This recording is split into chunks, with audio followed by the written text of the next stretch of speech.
अस्सलाम वालेकुम दोस्तों, उम्मीद करता हूँ आप सब लोग खैर होंगे। वीडियो को आखिर तक आप लोगों ने जरूर देखना है। कतर आजाद वीजा खरीदने वाले और कतर आजाद वीजा बेचने वाले दोनों हजरात के लिए बड़ा ही अहम पैगाम है।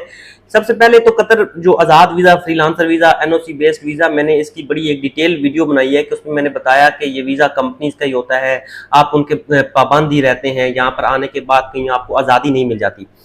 अब पहला पैगाम उन एजेंट्स के लिए, उन कंपनीज के लिए जो पाकिस्तान में या दूसरे ममालिक में NOC based visa, freelancer visa जो है नौजवानों को, ज्यादातर मैट्रिक इंटरमीडिएट वाले नौजवानों को बेचती जा रही है। यार आप लोगों के अंदर से इंसानियत खत्म हो गई है, आप इतने बेरहम हो चुके हैं, इतनी गैरत आपके अंदर से जो है खत्म हो चुकी है कि आप एक तो 4 से 5 गुना ज्यादा फीस उनसे चार्ज कर रहे हैं। मैंने जो वीजा के रेट सुने हैं, तकरीबन 5,000 कतरी रियाल से लेकर 8,000 कतरी रियाल तक वीजा जो है बेचे जा रहे हैं। तो ये फीस जो है, अगर मैं रियल फीस यहाँ पर आप लोगों को बता दूं तो आप लोगों के तो मुंह जो है फट जाएंगे। लेकिन आप भी क्या करेंगे, वो नौजवान भी तो अपने पांव पे कुल्हाड़ी मारने के लिए खुद तैयार है।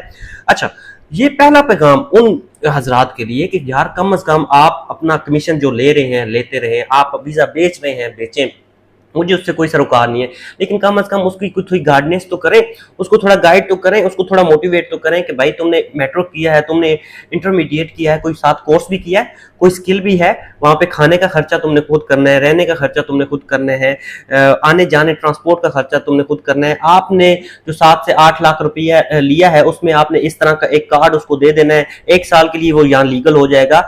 अगर वो लीगल हो भी जाता है तो कोई स्किल नहीं है उसके पास और 1 साल उसका यहाँ गुजर जाता है, उसके बाद आपने 3,000 कतरी रियाल फिर उससे ले लेने हैं। ये तमाम चीजें आप उसको बताइए। यहाँ पर आके वो बंदा इतना डिप्रेशन में शिकार हो जाता है और डिप्रेशन का शिकार 5 से 6 महीने जो रहता है, उसके जो बददुआएं जाती हैं वो किसको जाती हैं? आप लोगों को ही जाती है ना। आपने एक वीजा बेचकर 5 से 6 महीने की अपनी दिहाड़ी तो लगा ली, लेकिन उस दिहाड़ी को आपने 1% भी उसको हलाल नहीं किया। अपने बच्चों के पेट में आपने हराम पैसा जो है जाने दिया।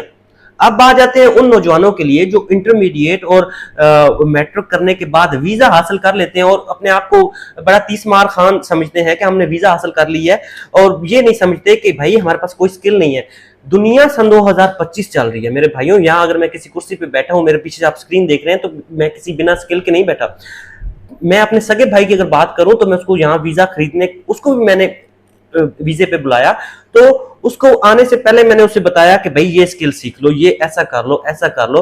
अगर वो मेरी बात ना मानता तो वो भी यहाँ भी आके नाकाम हो जाता।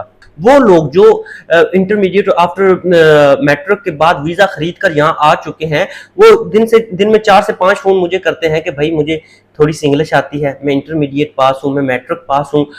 और मैं जब पूछता हूँ कि भाई कौन सी फील्ड में जाना है, कौन सी किस किस किस्म की कंपनी की अगर जॉब मेरे पास आए तो मैं आप लोगों को शेयर करूं, किस किस्म का डिपार्टमेंट जो है आपका है, आप आईटी डिपार्टमेंट में हो, आप प्लम्बर हो, आप इलेक्ट्रिशियन हो, आप ड्राइवर हो, आप वेटर हो, आप क्लीनर हो, कोई कोई तो अपनी स्पेसिफिक स्किल बताओ। लेकिन उनके पास कोई जवाब नहीं होता। तो मेरे नौजवान भाइयों, मेरी बहनों, जो भी आप मेरी वीडियो देखते हो, खुदारा अपने आप पे रहम करें।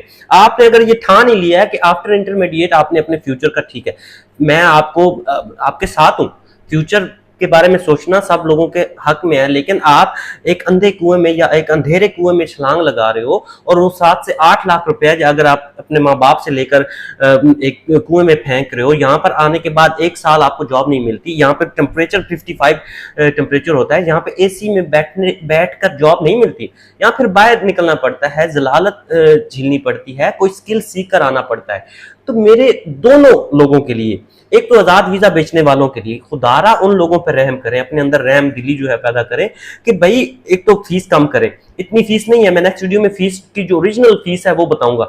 अब पीछे लगता है मैं ऑलरेडी 2-3 वीडियो की वजह से थ्रेट का शिकार हो चुका हूं तो क्या हो जाएगा, लेकिन अब मैं फीस का जो अगर जिक्र यहाँ पे कर दूंगा तो वीडियो वैसे ही थोड़ी लंबी होगी है। दूसरा जो है, उन नौजवानों के साथ मेरा जो है, जो मैं रोजाना उन जिन लोगों के फोन सुनता हूं, मेरे भाइयों, आपने अगर स्किल नहीं भी सीखी तो अभी भी टाइम है। वीजा खरीदने से पहले कोई ना प्लम्बर बन जाओ, इलेक्ट्रिशियन बन जाओ, ड्राइवर बन जाओ, वेटर बन जाओ, क्लीनर बन जाओ, कुछ ना कुछ बनकर आओ। आप इंटरमीडिएट मैट्रिक करने के बाद अगर ये समझते हैं ना कि यहाँ पर आपको यहाँ पर आकर कैशियर की जॉब, टेबल जॉब, एसी के अंदर जॉब वाली मिल जाएगी, नहीं, ऐसा कुछ नहीं है। 2025 चल रहा है। हर कंपनी एक्सपीरियंस बंदा चाहिए उनको।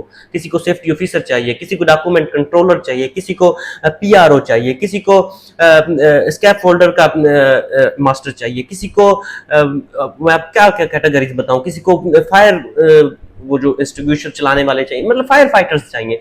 तो कोई ना कोई चीज तो आप सीखें मेरे भाइयों। वीजा खरीदें, ठीक है, मैं नहीं कहता वीजा ना खरीदें, वीजा खरीदें, लेकिन साथ ही साथ कोई ना कोई स्किल अपने अंदर डेवलप करें। किसी एक फील्ड में जाएं अगर आपने नौकरी ही करनी है। तो ये पैगाम दोनों हजरात के लिए, वीजा बेचने वालों के लिए भी, वीजा खरीदने वालों के लिए। अगर आप लोगों को थोड़ा मेरा लहजा बुरा लगा हो तो उसके लिए मैं माजरत करता हूं, लेकिन ये एक सच्चाई है कि आप बिना स्किल के अगर आप 2025 में घर से निकले हैं तो कम से कम फिर 7 से 8 महीने रूम पे बैठे और उसके बाद भी आपको वेटर, क्लीनर, हेल्पर की जॉब मिलेगी। कैशियर या कोई वो बड़ी किसी बैंक में आप मैनेजर नहीं लग जाएंगे। अपने अंदर स्किल डेवलप करें, चाहे वो किसी किस्म की भी स्किल हो, किसी ना किसी फील्ड या डिपार्टमेंट में एडजस्ट होने के लिए अपने अंदर कोई ना कोई स्किल जो है डेवलप करें। ये बहुत जरूरी है। तो इंशाल्लाह नेक्स्ट वीडियो में मैं बताता हूँ कि कतर में जो आज़ाद वीज़े की ओरिजिनल फीस क्या है और आपसे ये स्पॉन्सर कितनी फीस खरीद रहे हैं या आपको बेच रहे हैं। तो वेट करें मेरी नेक्स्ट वीडियो का। मिलते हैं नेक्स्ट वीडियो में। शुक्रिया, खुदा हाफिज।